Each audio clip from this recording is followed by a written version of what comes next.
Hello children, welcome to असाई education. आज हम करेंगे आरपीएससी की तीसरी क्लास की हिंदी की किताब का पहला चैप्टर देश की माटी। इसके हम करेंगे प्रश्नोत्तर, इसका हम करेंगे अभ्यास कार्य। आइए देखते हैं कि आपका पहला प्रश्न क्या है। पहले ये जो आपके शब्द अर्थ दिए गए हैं आप इनको याद कर लीजिए। पहला है सरस, जिसका मतलब होता है सरस मतलब रस सहित या रसीला, मोहक। घाट, तट के आसपास का जो सीढ़ीदार स्थान होता है वो कहलाता है घाट। तो आप लोग गए होंगे गंगा स्नान करने हरिद्वार वगैरह, तो आपने देखा होगा कि वहाँ पर क्या होता है, जो गंगा नदी है उसके आसपास सीढ़ियाँ बनी होती हैं, तो वो कहलाती हैं घाट। फिर है बाट, बाट माने होता है रास्ता। बिमल, बिमल का मतलब होता है स्वच्छ, साफ, निर्मल। फिर आपका जो प्रश्न है वो है उच्चारण के लिए। तो यहाँ पर जो शब्द दिए गए हैं वो आपको बोलकर बताना है कि क्या लिखा है। पहला है प्रभु, फिर है देश, फिर है भाई बहन। इसके बाद जो प्रश्न है वो है सरस बनाने के लिए किसको निवेदन किया गया है। तो सरस बनाने के लिए किसको निवेदन किया गया है, जो बच्चे हैं वो किससे प्रार्थना कर रहे हैं, तो भगवान से प्रार्थना कर रहे हैं। तो आंसर होगा सरस बनाने के लिए प्रभु से निवेदन किया गया है। आपका अगला प्रश्न है हमारा तन और मन किसका बताया गया है। हमारा जो तन है, मन है, वो किसका है, देश का है, इस देश का है। अगला है बन और बाट कैसे होने चाहिए। तो बन और बाट सरल होने चाहिए। आपका अगला प्रश्न है रिक्त स्थानों की पूर्ति करें। तो आपको भरना है यहाँ पर हवा देश की, देश के। तो आपको लिखना है यहाँ पर जो कविता में आया है, हवा देश की, देश के फल। सरस बने प्रभु, सरस बने देश के, घर के। तो हम क्या लिखेंगे यहाँ पे, देश के, घर के, भाई बहन। देश की आशा, तो देश की इच्छा, देश की आशा। तो पहले में क्या आएगा, हवा देश की, देश के फल।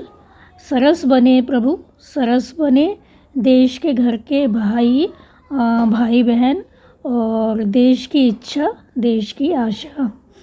आपका अगला प्रश्न है कि देश की माटी व जल कैसे होने चाहिए। तो देश की माटी और देश के जल कैसे होने चाहिए। तो बच्चों ने क्या प्रार्थना की है कि देश की माटी, देश का जल सरस बने। आपका अगला प्रश्न है बन और बाट से क्या आशय है।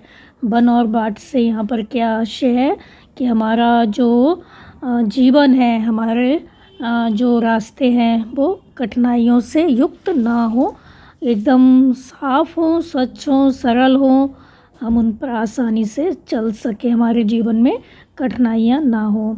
विमल बनने के लिए किसको कहा गया है। तो यहाँ पर विमल बनने के लिए देश के तन, देश के मन, देश के घर के भाई बहन जो हैं वो कैसे बने, विमल बने। तो देश के तन, देश के मन, देश के घर के भाई बहन विमल बने, विमल बने। तो तन, मन और भाई बहन जो हैं उनको कहा गया है कि विमल बने। तन और मन देश का, तन और मन का देश से क्या संबंध है।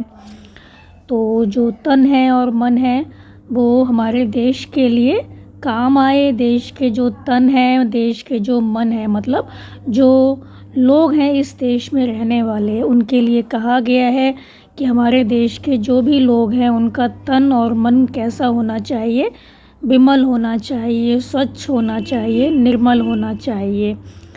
तो यहाँ पर तन और मन का देश से क्या संबंध है। तो तन और मन का देश से यही संबंध है कि अगर हमारा तन और मन स्वस्थ होगा तब हम अपने देश के लिए कुछ कर सकते हैं।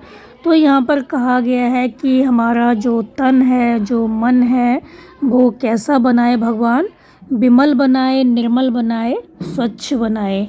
किस किस के लिए एक बनने को कहा गया है। तो किस किस के लिए एक बनने को कहा गया है।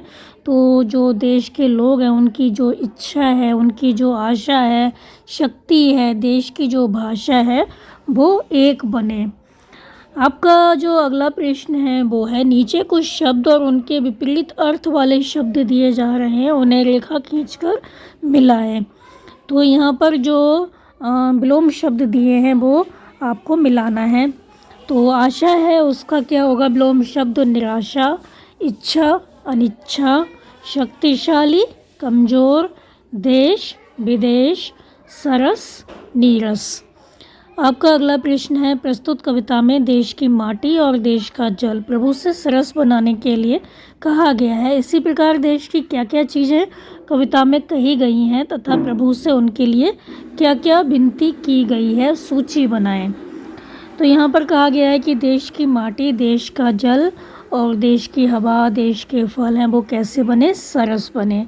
और देश के घर, देश के घाट, देश के वन और देश के बाट जो रास्ते हैं वो कैसे बने? सरल बने। और देश के तन, देश के मन, देश के घर के जो भाई बहन हैं वो कैसे बने? विमल बने। और देश की जो इच्छा है, देश की आशा है, देश की शक्ति, देश की भाषा वो कैसी हो? सबकी एक हो। और देश की माटी जो मिट्टी है, देश का जल है, देश की हवा है, देश के जो फल है वो कैसे हों? सरस हो, मतलब रसीले हों, मोहक हों। आपका अंतिम प्रश्न है कि उक्त कविता को हाव भाव के साथ अपनी कक्षा में सुनाएं। सरस बने प्रभु सरस बने, ऐसी ही कविता को आगे बढ़ाएं। देश की नदियाँ, देश के घर स्वच्छ बने प्रभु स्वच्छ बने। तो आपको जो ये कविता है आपको सुनानी है क्लास में, और फिर इस कविता को इसी तरह से आगे और बनाना है। तो ये थे इस चैप्टर के प्रश्न उत्तर बच्चों। आप इनको अच्छे से समझ कर याद कर लीजिए और हमारे चैनल असा एजुकेशन को लाइक कीजिए, सब्सक्राइब कीजिए और शेयर करना बिल्कुल मत भूला करिए। Thank you.